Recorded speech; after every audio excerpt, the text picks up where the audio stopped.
Olá, meus amigos, bom dia, boa tarde, boa noite, boa madrugada para vocês aí. Você me conhece, meu nome é André Queiroz, sou professor aqui nessa nossa aula aqui de processo penal. E o nosso tema para o teu concurso, não é isso? E o nosso tema dessa aula aqui é o inquérito policial. Então, primeiro vamos entender o que é o inquérito policial. O que é o inquérito policial, gente? Inquérito policial é um procedimento administrativo. Por que o nome procedimento administrativo? Questão que é muito em prova é o candidato saber a diferença de um procedimento administrativo para um processo administrativo. Então, André, por que o inquérito policial é um procedimento administrativo? Porque ele tem um conjunto de atos administrativos concatenados, sistematizados por uma finalidade específica, que é, a elucidação do fato criminoso. Então, o que é o inquérito policial? Procedimento administrativo por ser um conjunto de atos administrativos devidamente concatenados, sistematizados por uma finalidade específica. Questão que a CESP já perguntou é se o candidato sabia o seguinte, olha só. O inquérito policial é um procedimento de natureza administrativa, porém não é integrado pela polícia administrativa. Fica atento nisso. Então, evidentemente, quando você fala de inquérito policial, é um procedimento administrativo presidido pela polícia. Só que não é uma polícia administrativa, porque, na verdade, qual é a diferença entre polícia administrativa e polícia judiciária? Poder de polícia administrativo e poder de polícia judiciária. Qual é a diferença, gente? O poder de polícia administrativo, ele é preventivo. Serve para evitar crimes, evitar o cometimento de crimes, incide sobre pessoas e bens. Exemplo, a Polícia Militar. A Polícia Militar, na sua essência, ela exerce o poder de polícia administrativo, preventivo. Já a Polícia Civil, ela desempenha o poder de polícia judiciário. Por que a polícia judiciária? Porque ela é repressiva. A Polícia Civil, no exercício da polícia judiciária, ela é repressiva, ela investiga um crime já cometido. Polícia Militar, preventivo, evita o cometimento do crime. Polícia Judiciária, repressivo, investigatório, olha o nosso segundo ponto aqui, ó, polícia investigatório, ok? Já o crime acontecido. Então, André, qual é a natureza jurídica do inquérito policial? Procedimento administrativo, porque é um conjunto de atos administrativos, porém, é o exercício da polícia judiciária, porque ela é repressiva, o crime já aconteceu e ela investiga o crime ocorrido. Perfeito? Então, qual é a função do inquérito policial? A função do inquérito policial é preparar a ação penal. Antecede a ação penal, prepara a ação penal, é um procedimento administrativo investigatório como decorrência da polícia judiciária. Então, o delegado de polícia, que é quem preside o inquérito policial, ele é uma autoridade administrativa, mas desempenha a polícia judiciária. Quem são... André, me dê um exemplo de uma autoridade judiciária, o juiz, que preside o processo. É diferente do delegado de polícia, que é uma autoridade administrativa. Ele é um servidor público e não um agente político. Ele preside um inquérito policial, que é um procedimento administrativo. Perfeito? No exercício da polícia judiciária, que é investigatória, que é repressiva. Perfeito? Então, já sei o que é o inquérito policial. Já tem essa noção que o inquérito policial, ele vem antes da ação penal, porque ele prepara a ação penal. Você vai ver comigo, nas aulas seguintes, em outras aulas, ou em outros temas, com certeza, que a ação penal pública, de iniciativa pública, por exemplo, quem dá início é o Ministério Público. Então, eu já começo a visualizar os integrantes, do ius puniendi, os integrantes desse aparato jurisdicional para elucidar um crime. Eu tenho um juiz, que vai ser sempre imparcial, que vai ser inerte, que vai presidir o processo, o delegado de polícia que investiga, o Ministério Público oferece denúncia, e mais à frente vamos ver a figura do advogado, dos agentes, não é isso? Dos sujeitos processuais, como por exemplo um tradutor, um oficial de justiça. Então quer dizer, eu tenho todo esse diagrama aqui para que você possa entender toda a persecutio criminis. André, o que é a persecutio criminis? Olha aqui, ó. Persecutio criminis, olha aqui, ó. escrever para vocês aqui, ó, persecutio criminis. Olha aqui, ó, eu tenho a persecutio criminis. O que é a chamada persecutio criminis? Persecutio criminis é o poder que o Estado tem de perseguir o crime, a elucidação daquele crime. Então, houve um fato criminoso, né? Sendo um fato criminoso, a autoridade policial ela tem que investigar aquilo ali. Concluir aquela investigação, mandar para um órgão competente para que ofereça a denúncia, para que um processo seja iniciado e que se conclua com uma sentença. Então eu quero que a ideia do que o candidato tenha, que você tenha aqui, eu tenho esse procedimento investigativo, né, preparatório, ele vai preparar a ação penal vai ser iniciada, vai ser concluída com uma sentença, eventualmente vou ter recursos, vai transitar em julgado e ele começa a executar a pena. Começa a executar lá na vara de execuções penais, lá em presídio. Conclui-se a pena dele, ele é reabilitado, volta o quê, gente? Ao status quo primário. Quer dizer, ele volta a ser um cidadão normal como nós. Ok? Então, na verdade, o que é um inquérito policial? Um procedimento administrativo, investigatório, prepara a ação penal, antecede a ação penal. Dispensável. O ponto que mais cai em prova, gente, é o fato dele ser dispensável.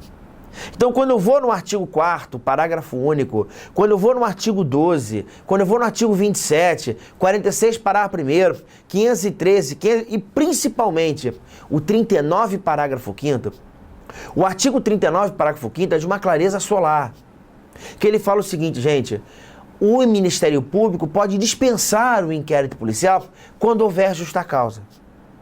E aqui eu queria conversar um negocinho com vocês. O que o delegado investiga? O delegado, ele vai dar substrato para que o promotor tenha a chamada justa causa. E o que é a justa causa, gente? Tá? Indícios de autoria e prova da existência do fato criminoso. Então, quando uma pessoa morre, por exemplo, só para a gente ter uma ideia, né, para a gente poder compreender isso. André, uma pessoa morreu. Morte, por exemplo. Nós temos 3 tipos de mortes, por exemplo. Eu tenho a morte natural, a morte violenta e a morte suspeita. Morte natural. Morte natural é aquela proveniente do quê? Da decorrência da própria vida. O indivíduo está lá com 70 e poucos anos, 80 anos, morreu. Acompanhamento médico, olha, chegou a hora dele, infelizmente ele morreu. Causas naturais, é uma morte natural. A morte violenta é aquela morte que não é natural. E a morte violenta pode ser um crime, um suicídio ou um acidente. André Queiroz foi atropelado na Via Dutra.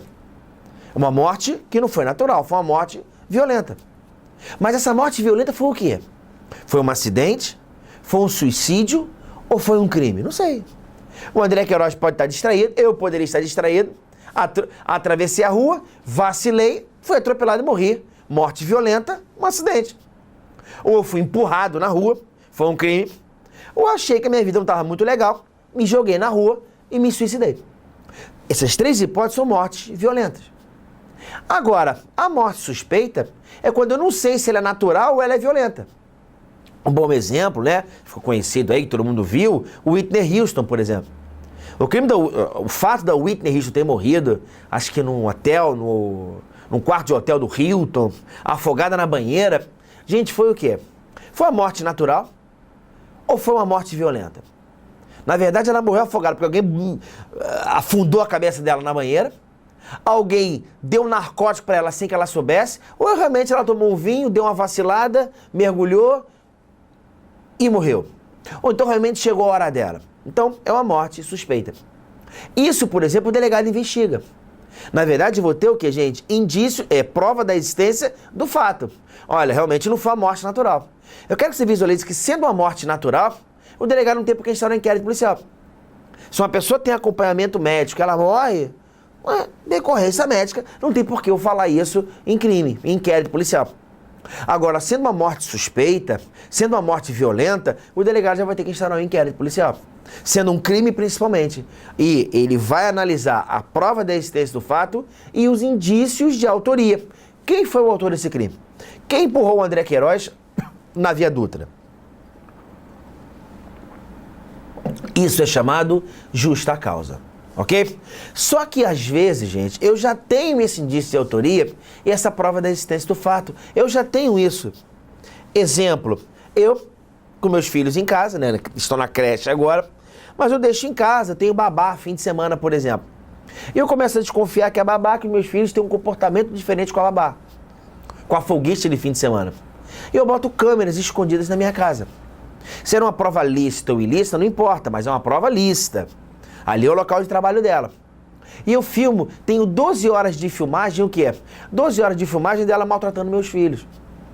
Evidentemente que é dispensável a instauração de inquérito policial. Eu posso ir direto no Ministério Público para que um promotor ofereça denúncia pelo crime de tortura, por exemplo, ou um crime de maus tratos. Por quê? Porque já há justa causa. O promotor já tem indício de autoria e prova da existência do fato. Prova da existência do fato, tô vendo a mulher bater. Indício de autoria, claro, é ela que tá batendo, tô vendo. Então, na verdade, o inquérito policial ele é dispensável, exceto numa hipótese, gente, que já caiu na questão, em bancas, como por exemplo a SESP já perguntou isso, a FGV já perguntou isso, na hipótese do crime, gente, que deixa vestígios. Se o crime deixar vestígios, tem que ser feito o exame de corpo de delito. E o exame de corpo de delito é feito no bojo de um inquérito policial. Então, fechando agora essa parte inicial. André, o que é um inquérito policial? É um procedimento administrativo. Mas, André, por que procedimento administrativo? Porque o delegado que preside o inquérito, eu vou conversar com você já já, existe um conjunto de atos concatenados. Ele tem uma lógica, uma sistematização dos seus atos. Já de cara, já digo, gente, sistema presidencialista. Quem conduz as investigações é o delegado. Qual é a linha de investigação que o delegado segue? É o delegado. O promotor e o juiz não se metem nessa história. O advogado não se mete nessa história. É o delegado que preside o inquérito policial. Agora, André, é a polícia judiciária? É, porque o crime já aconteceu. E além disso, está investigando o quê? Os indícios de autoria e a prova da existência do fato. Eu concluo o inquérito policial, mando para o Ministério Público, sendo o caso de crime de ação penal pública, e o promotor oferece denúncia, e o processo segue, e o delegado já cumpriu com a sua função. Agora, quando eu já tiver esses elementos probatórios, não existe a necessidade de se instaurar inquérito policial, exceto se a infração deixar vestígios, que aí necessariamente tem que ser feito o exame de corpo de delito, que nós vamos ver em momento oportuno. Perfeito? Então, é essa a ideia inicial que nós temos. Agora, o que é mais importante é o candidato saber as características do inquérito policial. É através das características, gente, que eu praticamente falo tudo de inquérito policial. Eu peço desculpas, né, para as meninas aí de plantão que estejam vendo a minha aula, é meu método mnemônico de decorar isso aí. Qual é o método mnemônico para decorar, né? Método mnemônico, gente, é aquela forma que o cara tem para decorar as coisas, né? Eu decoro com palavras. E é lembrar que o inquérito policial, se alguém está sendo indiciado no inquérito policial, ele não está bem. Se ele não está bem, ele se fu DS. É isso. É assim que o candidato vai lembrar, olha, se fu DS, olha aqui, ó. Se fu DS. O inquérito policial, ele é sigiloso, inquisitivo, formal, unidirecional, discricionário e sistemático. S de sigiloso, inquisitivo, formal, unidirecional, discricionário e sistemático. É isso que nós temos. São essas características do inquérito policial. O inquérito é sigiloso, inquisitivo, formal, unidirecional, discricionário e sistemático. Então, eu já sei o que é inquérito policial, já sei, inclusive, deixei de falar com vocês, né? Você pega do artigo 4º até o artigo 23 do Código. Do artigo 4º ao artigo 23 do Código. São esses artigos que vão te dar o substrato para entender inquérito policial. André, como é que eu estudo? Pega a aula e lê a lei. De preferência, né, gente? Monitor aí, slide para você e o código do teu lado, lendo o que eu estou falando. Então, muitas vezes eu nem coloco o artigo, muitas vezes eu coloco o artigo no próprio slide, já coloco aquele artigo aqui. Mas o ideal é que às vezes só fale. Fale e você lá no código já vai anotando, já vai escrevendo, é o ideal. Tem material para vocês, eu sempre disponibilizo material em PDF, tá? Em texto, papel. Eu ainda sou aquele cara ainda que gosto de iPad, mexo, mas na hora de estudar mesmo, é bom riscar, é bom rabiscar, botar seta, pegar caneta, até porque, gente, dependendo do curso que você fizer, tu vai ter que escrever. Então, eu sempre falo para meus alunos, tá, gente? Tem que fazer uma redação. Às vezes, cara, você é impedido de passar num concurso porque a letra é ruim. E para ter letra boa, gente, só escrevendo. Então se liga um pouco, tá? Você que gosta de tecnologia, só faço online mesmo, veja minhas aulas no iPad, no computador, vou na biblioteca para estudar isso, escrevo tudo digitando. Cara, reserve um tempinho para você por dia para treinar escrita. E isso impede o cara de passar no concurso. Com certeza vai por mim, tá bom? Características, então. Vamos começar a pegar as características do inquérito policial.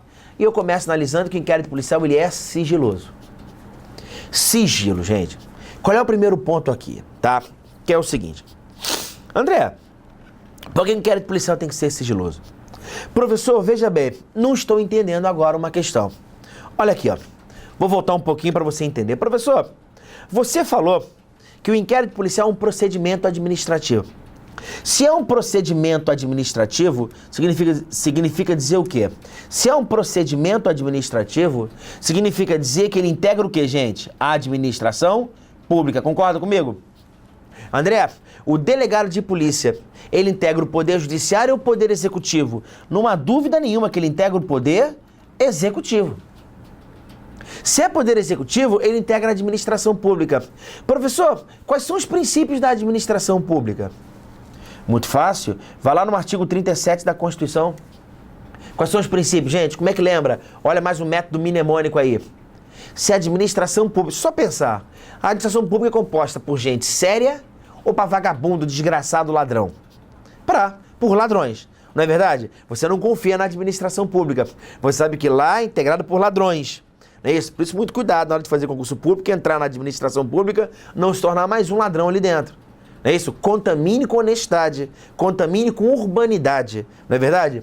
Então, se tá suja, se tem bandido, é porque tá suja. Se tá suja, o que você tem que fazer? Você tem que ir lá e tem que ir limpar a administração pública. Limpe a administração pública. Quais são os princípios da administração pública, gente? Olha lá, legalidade, impessoalidade, moralidade, publicidade, eficiência. Legalidade, impessoalidade, moralidade, publicidade, eficiência. São esses os princípios da administração pública. Além disso, eu ainda coloco para vocês ainda o artigo 93.9 da Constituição, que ele fala que os atos da administração pública serão públicos. Existe a publicidade dos atos administrativos. Então o ato tem que ser público, até para que ele dê o quê, gente? Que ele dê a eficiência no ato, não é verdade? Então eu estou falando para você com todas as letras o quê? Que os atos administrativos têm que ser públicos. Não é isso que você estudou com o teu professor de administrativo? Maravilha. Você me fala, professor, não estou entendendo. Você falou que inquérito policial integra o poder executivo. É administração pública. O delegado é uma autoridade administrativa, apesar de exercer a polícia judiciária, que é repressiva e investigatória. E você falou que os princípios que direcionam a administração pública, um deles é o P. O P de quê? O P de publicidade. O P de publicidade. Não é verdade? O P de publicidade. E como é que você me coloca 2 slides à frente de um inquérito policial ele é sigiloso? Não é verdade? E aí, a gente tem que conversar o seguinte. Eu tenho, gente, por que o inquérito policial ele é sigiloso? Eu tenho, na verdade, 2 tipos de sigilos. O sigilo garantista e o sigilo utilitarista. O que é o sigilo garantista? Vamos primeiro entender o que é o garantismo penal. Veja bem, André, por que o inquérito policial é sigiloso? Vou primeiro entender o mais fácil, que é o utilitarista. Por que o inquérito policial tem que ser sigiloso, André? Para garantir, meu amigo, a eficácia das investigações. Se o inquérito policial for público, houver uma publicidade total dos atos administrativos, né, do inquérito policial, eu posso comprometer a eficácia das investigações. Por quê? Porque se na verdade todo mundo tiver acesso às investigações, eu posso comprometer a todo o trabalho feito pelo delegado de polícia. Então o inquérito policial tem que ser sigiloso, é o chamado sigilo utilitarista. Para que o inquérito policial seja útil, tenha utilidade, tem que ser sigiloso para garantir a eficácia das investigações. Por outro giro, eu tenho também o sigilo garantista.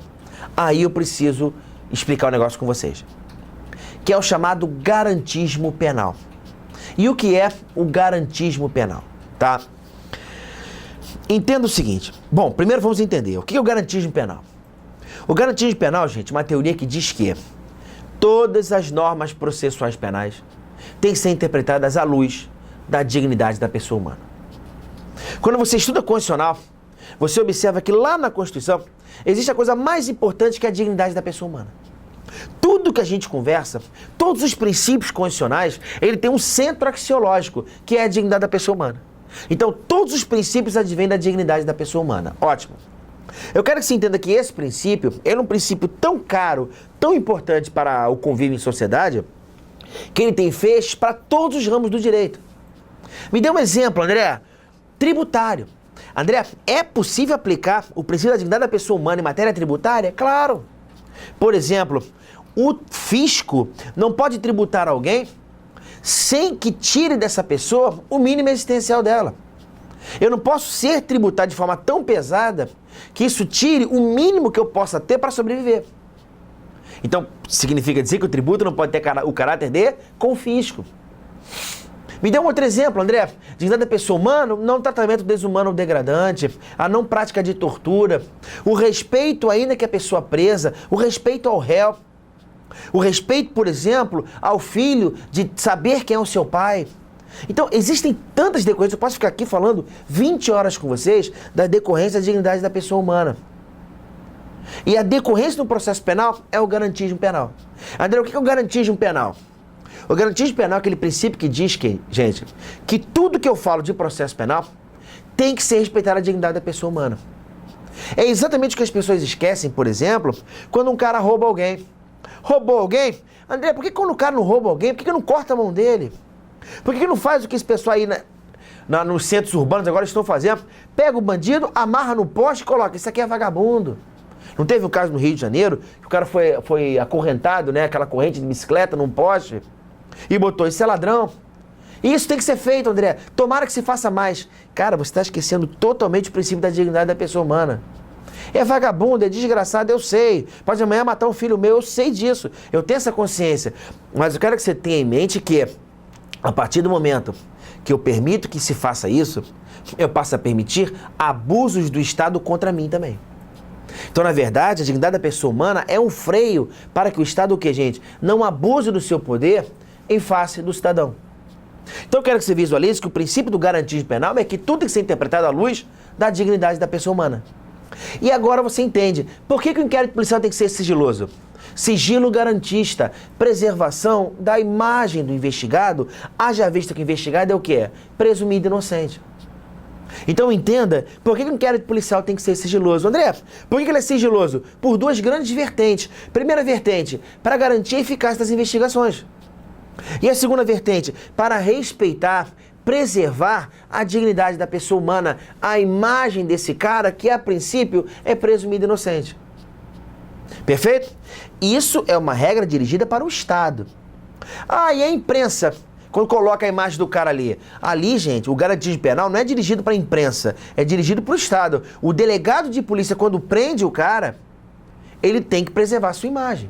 Ele não pode expor essa pessoa ao escárnio público. Tem que preservar a imagem dele, porque ele é um mero indiciado. Pode ser que no futuro venha a ser condenado. Sendo condenado, ainda assim, ele tem que ser preservado na sua dignidade. Perfeito? Agora entenda a súmula vinculante 14 do Supremo Tribunal Federal. André, então o inquérito é sigiloso? Sim ou não? Sim. Eu quero que você visualize que nós temos aqui, gente, dois grandes polos. Eu tenho aqui dois grandes polos. Qual é o primeiro grande polo aqui? A eficácia das investigações. E o outro grande polo, gente, é o seguinte: se o inquérito for completamente sigiloso, e esse sigilo atingir, inclusive, a figura do advogado do investigado, eu vou comprometer um outro princípio, gente, que é o princípio da ampla defesa. Se o inquérito for todo sigiloso, eu garanto eficácia, mas comprometo a ampla defesa. Se tudo puder ser, né, investigado, se nada aqui for sigiloso, né, eu observo a ampla defesa, mas comprometo a eficácia das investigações. É esse o ponto que eu quero que o meu aluno veja. Se o inquérito for todo sigiloso, inclusive para a figura do advogado, como é que o advogado vai exercer a ampla defesa? Agora, se o inquérito policial for todo público, também vou comprometer as investigações. Por isso que eu tenho a súmula vinculante 14. E o que diz a súmula vinculante 14? Ela fala, gente, basicamente três coisas. Quais são as três coisas que a súmula vinculante ela fala? Não esquece as coisas mais importantes, tá? Significa dizer, gente, que o advogado vai ter acesso aos autos de inquérito policial. Mas só vai ter acesso aos autos de inquérito policial dos atos, gente, já realizados. O advogado nunca vai ter acesso a algo que o delegado ainda vai fazer. Então, se o delegado pedir uma interceptação telefônica, o advogado não vai saber. E ele também não vai ter acesso a tudo, gente. Só vai ter acesso àquilo que seja essencial ao exercício do direito de defesa. Então, o advogado não vai ter acesso a tudo do inquérito policial, só aquilo que seja essencial ao exercício do direito de defesa. Impetrar um eventual habeas corpus, um relaxamento de prisão. E agora ele tem que estar devidamente o quê? Só em nome do seu representado. Então eu quero que você entenda que o Supremo Tribunal Federal, na súmula vinculante, não é súmula, é súmula vinculante 14, ele ponderou isso aí. Ele ponderou a hipótese do indivíduo, não é isso? Do cara investigado ter acesso, o advogado ter acesso aos autos de inquérito policial, mas só daquilo que o delegado já fez. Aquilo que ele vai pedir, né, isso, uma eventual investigação no futuro, isso eu posso manter sigilosamente, ok? Que seja, né, para o exercício do direito de defesa em nome do seu representado. É essa a nossa ideia. Perfeito? Tranquilo? Então, essa é a nossa primeira parte aqui, gente, da primeira característica do inquérito policial, o fato dele ser sigiloso. Vejo você, gente, no próximo bloco.